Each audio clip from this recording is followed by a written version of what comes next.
Sup guys, Rugman here. Me and the guys just got back from the movies after watching Kung Fu Panda 3. Alright, so the experience was pretty predictable. We show up, get our popcorn, get sodas, whatnot, find our seats. Leaf and Husky won't stop complaining about all the previews they're seeing for movies that they don't like coming up this summer, and then the movie begins.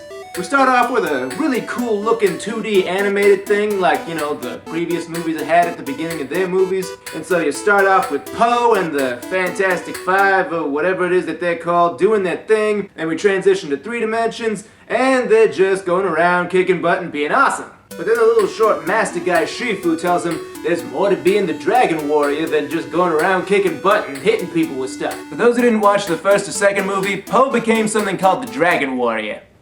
Yeah, spoilers for those movies. What a twist that turned out to be, huh?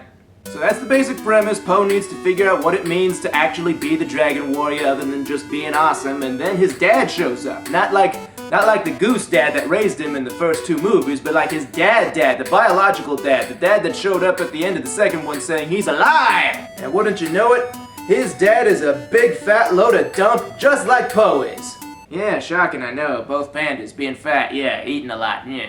The real conflict begins when this 500-year-old dead guy comes back from the grave after stealing the chi of some dead martial arts masters, which...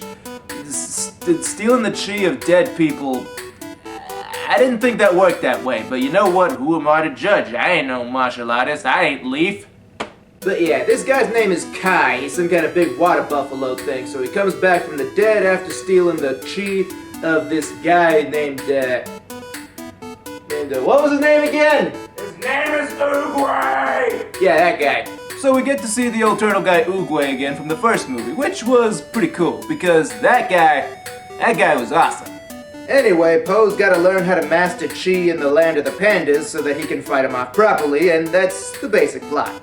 Beyond that though, the fight scenes, as always, are freaking cool. You get to see all kinds of different animals fighting in ways that all kinds of different animals fight. You get to see a chicken with spikes on his wings and on his feet with the weird horn that they got in the back of their foot.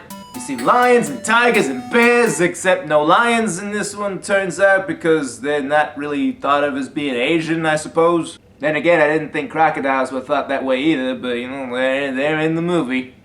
But yeah, this movie don't get really deep or nothing. It's mostly a style over substance type movie. It's all about the action and all about looking really cool above all else. I mean, yeah, it's got a basic message at the end of it, but it's primarily just an action flick meant to have fun with, and that's all it really needs to be. You could definitely tell that the folks who made it definitely were having fun with it, and definitely were putting effort into it. And that's something that actually took me by surprise, because usually when they make these sequels like that, they make them quickly and slap them together just so that they can capitalize on the name that they had before, but nah. These movies took many years to make, and it really shows. One word of warning though, the ultimate ending of this movie had Leaf ranting about how stupid it was and whatnot, but Leaf's a whiner. I don't know if you've noticed that. All in all, very strong recommendation for Kung Fu Panda 3. It's definitely a sequel that proves that sequels, when you put effort into them, can be just as good as original IPs. So, go out and watch Kung Fu Panda 3. Later! Original score by Steve Sharp. Also, be sure to support me on Patreon. Likes and comments are always appreciated. Share the love and share the link!